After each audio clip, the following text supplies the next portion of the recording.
Welcome to Lift Your Story podcast with guest Michael Levitt, Chief Burnout Officer and founder of the Breakfast Leadership Network. Hi, everyone. I am Lori Ann. I am that gal from Mississauga, Ontario, Canada, and I'm with. I am that guy. I am Roy Miller from Dallas, Texas. Welcome to our Lift Your Story podcast.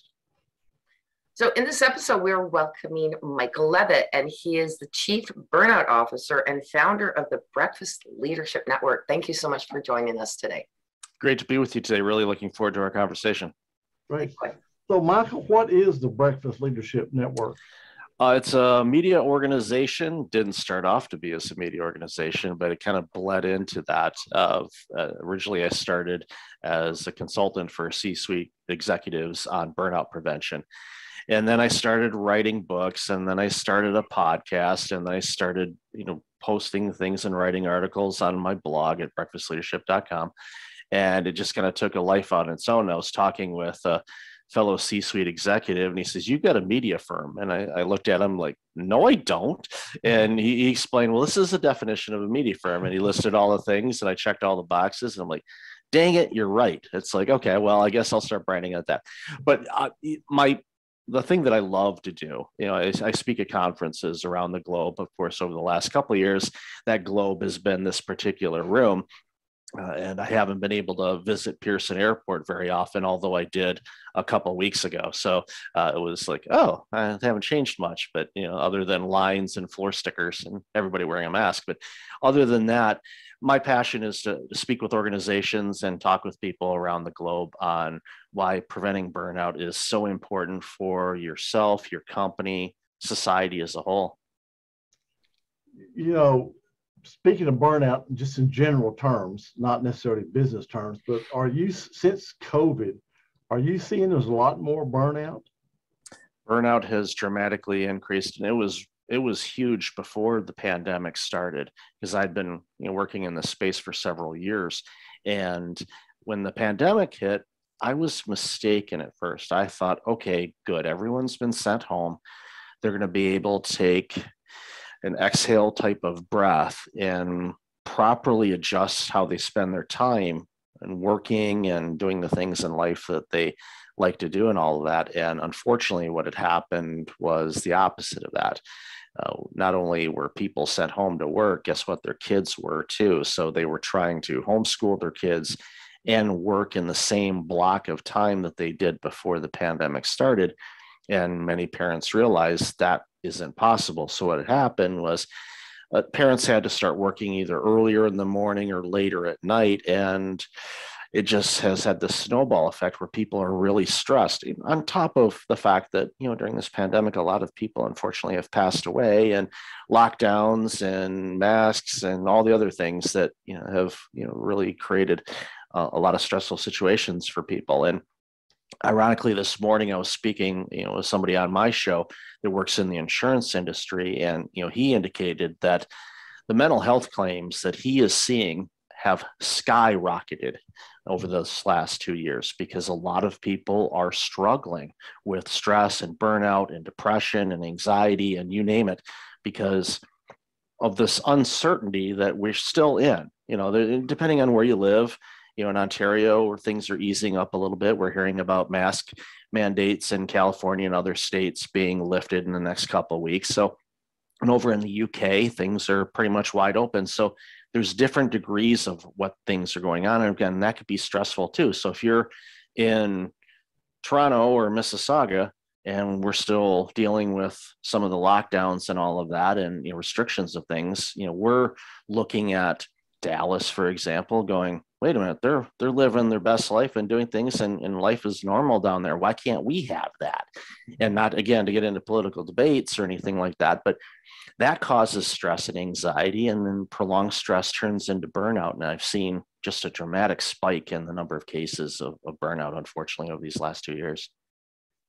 Yeah. I think the anxiety of the unknown, when's it going to end?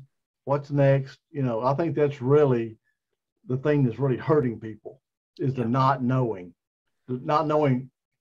I think we all know there's going to be an end. We just don't know when. Yeah, the fatigue of it is really difficult. And in our society, especially in the last, I'd say 20 years for sure, so many things in life have, a quick ending. Whether it's social media posts, you can quickly read something. You're watching a series on Netflix, it's really quick. We have this instant world where we can, at our fingertips, find out information and resolve a problem. Well, viruses don't care.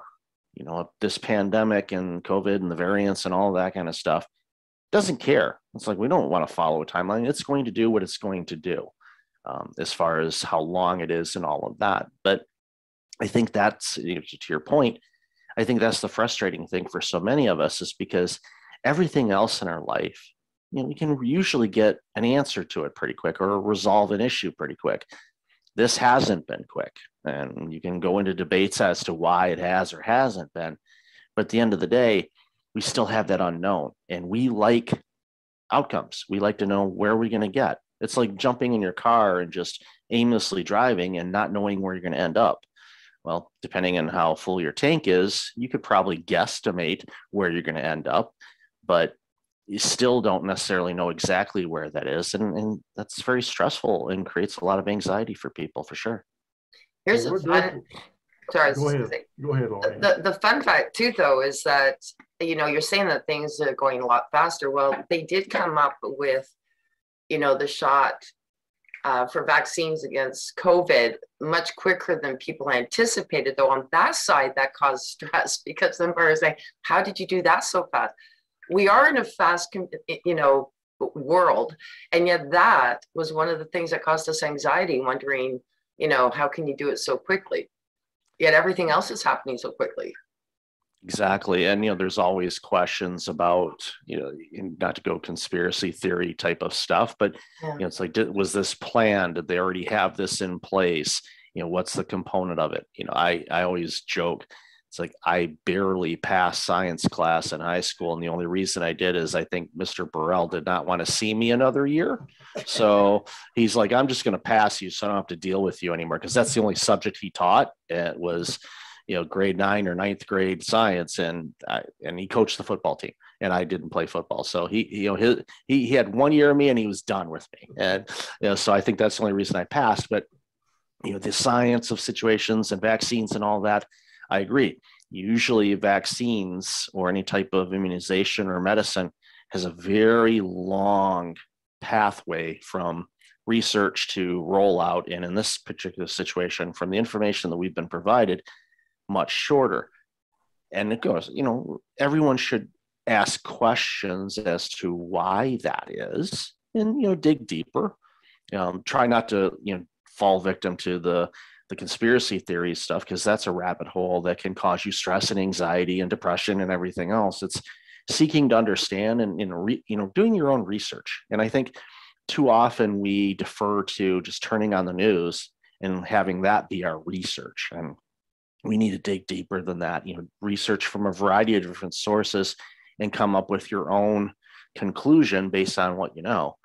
You said with me, with a lack of a science background, even though I worked in healthcare for over a decade, figure that one out. But at the end of the day, it still ended up being a situation where it, like you said, it's like, wow, that happened a lot quicker. Okay, then why can't we end this mandate that we have, like I said, in Ontario quicker? Why is other parts of the world and countries that have more cases than we do, why are they opening up and why are we not? And again, there's a lot of reasons and explanations for a lot of that.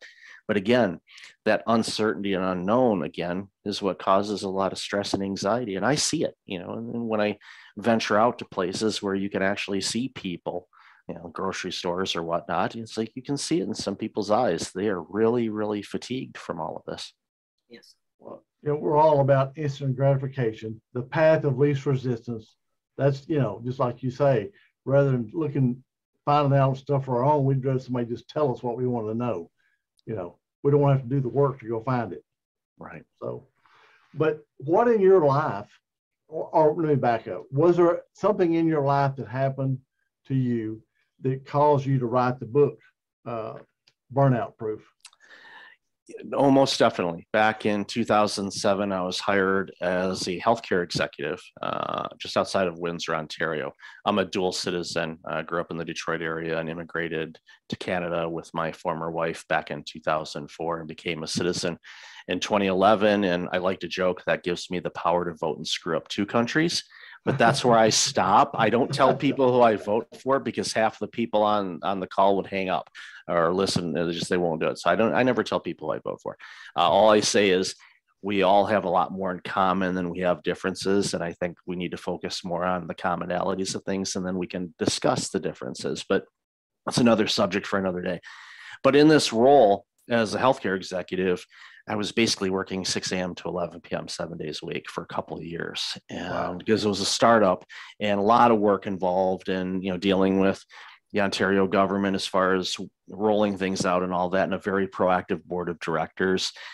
It just was a lot of work. And it all came to a crashing halt in May of 2009, where over a period of 369 days from May 2009 to May 2010, the following happened to me.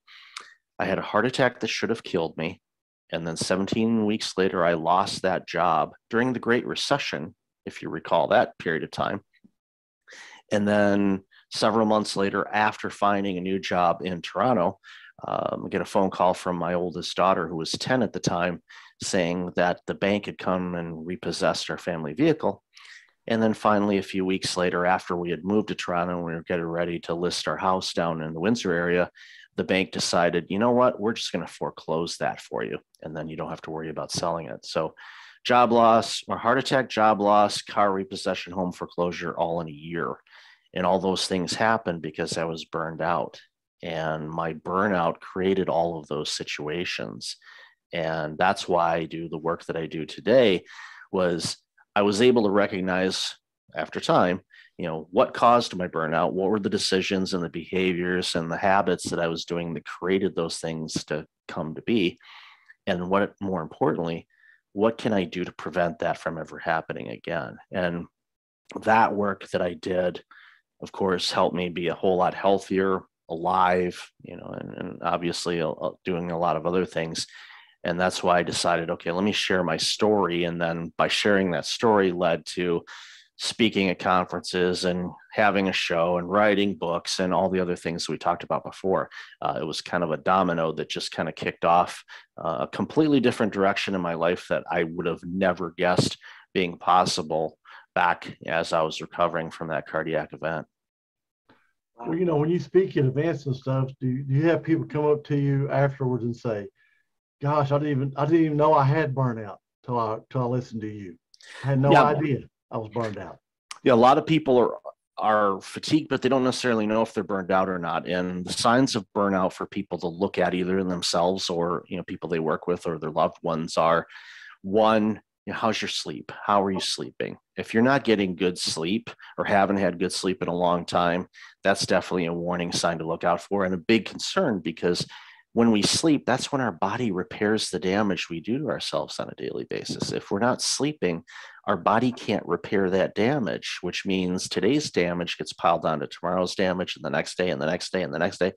And then two, you get to find out what cardiology speak is and have a cardiologist and go for stress tests and take heart medication and all the things that happened to me. Another sign of burnout is if you start cutting out things in life that you really enjoy doing because you're working too much, and you just stop doing things altogether, that's definitely a warning sign. And I know sometimes people are working longer hours, especially during this pandemic. And with us being locked up for a period of time through quarantine and all of that, a lot of things that we normally like to do, we haven't been able to do, but there's still things that we can do. And unfortunately, when people are stressed or burned out, they cut those things out, which is not good because you're not getting any enjoyment in life. And from that, you get irritated and stressed, and your digestive system isn't working as well. You may be making poor food choices. You're just like, I don't have time to make dinner. I'm just going to pick something up. Well, if you do that once in a while, okay, not a big deal. But if that becomes your breakfast, lunch, and dinner 7 days a week, your body's not going to be real happy with that unless you're one of those weird, lucky people that can somehow break all that stuff down and not have any issues. They exist, I wasn't one of them, but they do exist. So check your fatigue, check how you're eating, check how you're resting, and how are your relationships. If you're irritable or short with people, whether it's your coworkers, your boss, loved ones, it's definitely a sign that you might be burning out. Yeah, it's interesting. I was at a soccer party one time for, our kids played soccer. And so a guy comes to me, he gets to know me. He goes, what do you do? What kind of hobbies do you have? I just sat there because all I did was work. Yeah. And I told him, I said, well, I don't really have any. I work all the time. And he says, really? I said, yeah, really. My wife goes, yeah, really. I'm not kidding. But I just never saw that as I just thought that was the thing you did, right? Yeah. And then, and finally my wife told me one day, hey, if you're not careful, the kids are going to grow up, they're not going to even know who you are because you're gone all the time. Right. And that really hit me hard. And so I backed off all that stuff. It's important. And the thing with people that burn out, a lot of times it comes down to overcommitting to things and saying yes too much to things. And a majority of those things that people say yes to are good things. I remember this was before the pandemic. I was taking bass guitar lessons at a music shop not too far from me. And I was in there waiting for my session, and a dad had come in, and I'm, not to pick on anybody, but he didn't look healthy. Okay. He looked a little strained, and he brought his son in there for, I think it was percussion class, because he was also taking a piano class there too. And the office manager was trying to schedule or reschedule the piano lesson because there was a conflict with the piano teacher. So they were going back and forth, the parent, the dad, and the office manager, to talk about, when they could do it. And every day that she would suggest, like, nope, he's got this practice. Nope, he's got that practice that day. Nope, I have a meeting. I can't do that. So it took 10 minutes for them to be able to find a date. So what I noticed is, number one, they've got that kid doing 10,000 things. And number two, the dad was on his phone doing work calls. And this was at 7:30 at night, Eastern time. So he was working and trying to work out some things and line up travel and all that stuff. So I see, okay, not only is this guy overcommitting himself and stressing out, he's doing it to his son, who's going to expect that is how you're supposed to do things. This go, go, go, go, hustle, hustle, hustle type of thing without taking a break and doing something you enjoy is problematic. Now, who's to say? Maybe that boy, and one of the things that he does that in his overcommitted schedule, he will actually enjoy doing. Okay, that's fine. But it seemed like we got to find some place for him to go play or do something so I can focus on my work. And I see that, and I'm looking at him, and it triggered me a little bit, because it reminded me of me when I was working all those hours before my cardiac event. I'm like, ooh, so that's what that looks like in real life. Yikes. And, I didn't say anything to him because it would have been, I think, a confrontation type of thing, because he would have probably told me off and mind my own business and all of that. And there really wasn't an opportunity. So I in retrospect, I kind of wish I would have said something, or if I had my book, I would have said, here, read this. And just, walk away from it, and you could have threw it in the garbage, or, maybe something would have clicked in it. Hopefully it would have. But yeah, I see that unfortunately too often with people, and they overcommit themselves. And that's something that can really cause a lot of problems down the road. That's funny you bring that up, because overcommitting is not necessarily just work. Like you said, I overcommitted on volunteering. I have a beautiful plaque, the Pinnacle Award, which is very prestigious in Canada. Woo! Mm-hmm. But I hit burnout. Mm-hmm. It was, I loved my job, but I was also volunteering all these other things externally, filling up that time. And you look at the schedule, I did really well in working my schedule. But for a while there, I couldn't, once I did hit that burnout, I stopped volunteering for everything. And I had a hard time it was scary to go back into it, if that makes any sense. Oh, I completely can relate to that. And a good colleague of mine, Virginia, taught me this a few years ago, and this is long after, I launched my business and doing the work that I do. He said, let's look at your calendar. So, and I tend to, have everything on my calendar because Michael Hyatt tells us what gets scheduled gets done. And I had a lot of stuff on there. And one of the things that, she noticed was like, okay, where's your self-care time? Where's your me time? Where's your fun time? Where's all of that? And I said, oh, it's up here and here. And he said, oh, you tell people to schedule things. So why isn't it on your schedule? So well, I've done that. And I went back a weeks and said, okay, I'm not seeing enough. And one of the things she taught me said, here's what I want you to do. On your calendar, schedule your self-care time, your me time, your watching Netflix time, or doing things in life you enjoy doing, because that's self-care. Yes, exercise, meditation, moments of Zen, that's all awesome. If you can do that, great. But things you like doing, and let's say going to a coffee shop with your friend, or going to the movies, or watching Netflix or Disney Plus or the 18,000 other streaming things. You like that, write it down when you do it. And the key thing is on your calendar, whether it's digital or print, color code it, or if you're color blind, which I have a lot of people in my life, ironically, that are color blind, use your favorite symbol. And the reason why you want to do that is then you can look at your calendar and just squint. You don't even have to look at the text that you've written down or typed on your calendar. If you don't see enough of your favorite color, that was the other thing too, is color your self-care time your favorite color, because your eyes and brain are automatically attracted to your favorite color or symbol. Anyway, you squint at your calendar without even looking at the text. If you don't see enough of your favorite color or enough of those favorite symbols, then your life needs to adjust a little bit. And I do this every week. Life is not this square block, everything's identical, every week is different, every day is different. So that way, it's like, okay, this week's a little heavy on whatever, volunteering or meetings or whatnot. Then you can look at next week or maybe the week after and say, okay, let's start adding a little bit more self-care time in there, give myself a little bit of elbow room. Then that way your life kind of flows a little bit better when you do that. And that was a game changer for me. And a lot of it has to do too with understanding when you work and what is the best time for you to work, because we all are different. Some people are better in the morning, some people are better in the afternoon, some people are amazing in the evening. It really depends. And I think with, in a completely different subject, I think a big part of this great resignation situation that we're seeing with people not going to work or quitting their jobs and all of that is there's a lot of expectation of, okay, 9 to 5. Well, you know what? There might be some people that work better 5 to 9 or 5 to 11 or 5 a.m. to 1.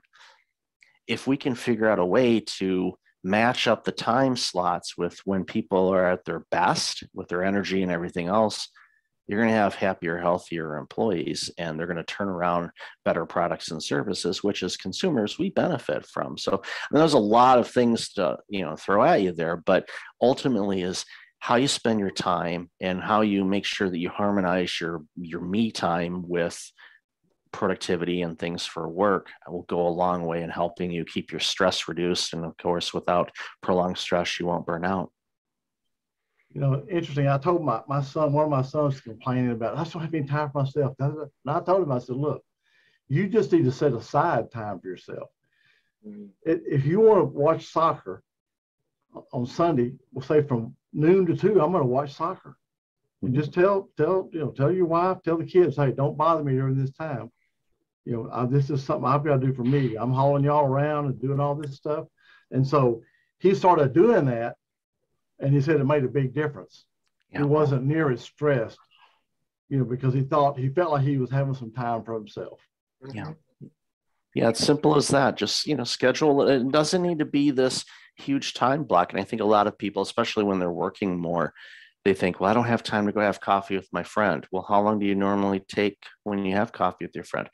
An hour. It's like, could you do it in 15 minutes? Maybe half an hour? Yeah, I'll offer that. Say, look, I don't have a full time, but let's spend 15, 20 minutes to catch up. That makes a humongous difference. You're still doing it. Yeah, it shortens. And then when things quiet down, or you may not have a busy day or something like that, then okay, maybe take a little bit longer. It's everybody, I think, wants to put these things in these concrete set it and forget it time blocks, and life doesn't work that way. So especially as long as we're dealing with human beings, which I hope is forever, but we're ultimately, there's different things that happen, and you adjust accordingly and be a little looser with your expectations of things. But at least if you're still doing some things in life every week that you enjoy doing, that's for you, that benefits you, that goes a long way in helping keep burnout at bay.